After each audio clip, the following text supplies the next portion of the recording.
Vernon's waiting inside.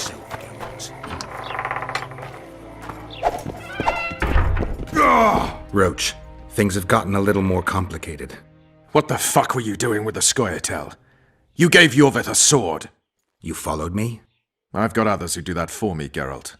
Ves, to be exact. Yorveth knows a lot about the Kingslayer, and they no longer see eye to eye. He could lead us to him. The only journey I'll make with Yorveth in tow is to the scaffold in Vizima's marketplace. The Kingslayer fled to Vergen in Edirn. He forced Triss to teleport them both. Damn, he's made a mockery of us! If that's how he wants to play, I'll make him regret it. Flotsam's ablaze. How did it start? When Ves reported you'd met with Yorveth, I ordered Lorido to provide us with backup. The incompetent oafs were supposed to wait for a signal, but the crossbowmen were twitchy. We surprised them, but Yorveth, the Scoia'tael, gave us hell. We barely escaped alive. Many of my men are wounded, but Lorido's people...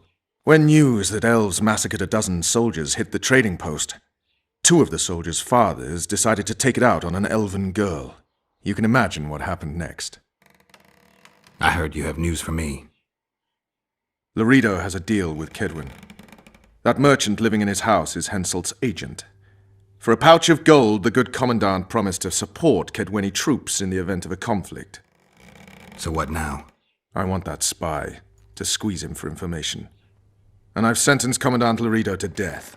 Roach, we have to sail. We need to get to Edirn. I'm not leaving until I deal with Lorido.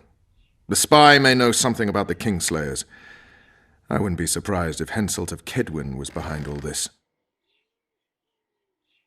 All right, let's deal with this spy.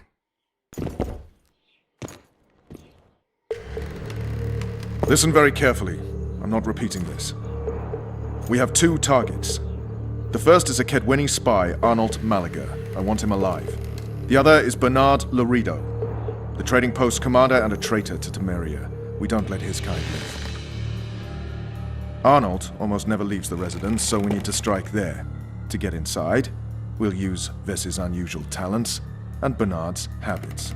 Stop calling him by his first name. It really rubs me the wrong way. Whatever you wish. Lorido's house. The first floor contains guest quarters.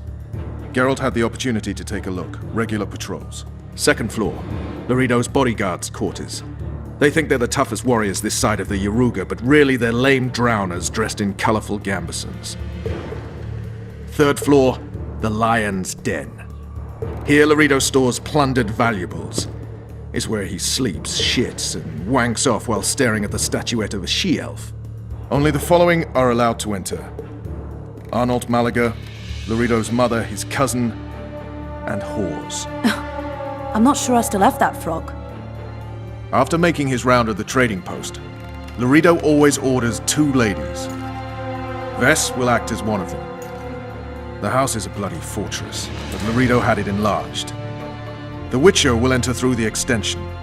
Ves will open a window for you. Once in, you'll have to improvise, Geralt, but you'll have the element of surprise. Ves can hold her own, too. Zenon and Rickard will cover you from vantage points. If things get hot, lure those horsens near the windows. I'll be in the courtyard with the rest, ready to enter in the extreme. I repeat, in the extreme. That's all. Any questions? No? Let's get to work.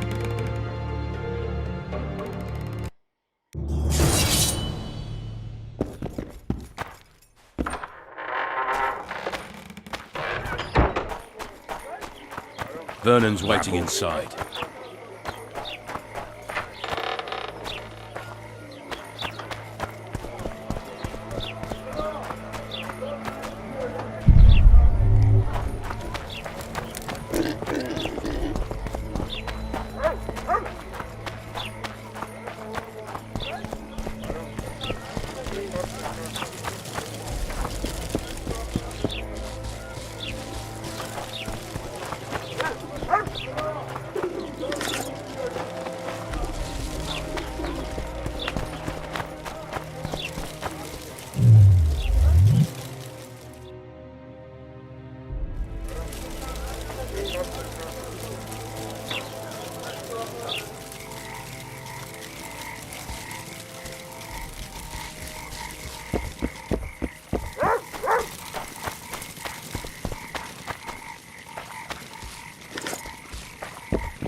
Your chariot awaits, fair youth. The good spirits of this tower will guide and protect you.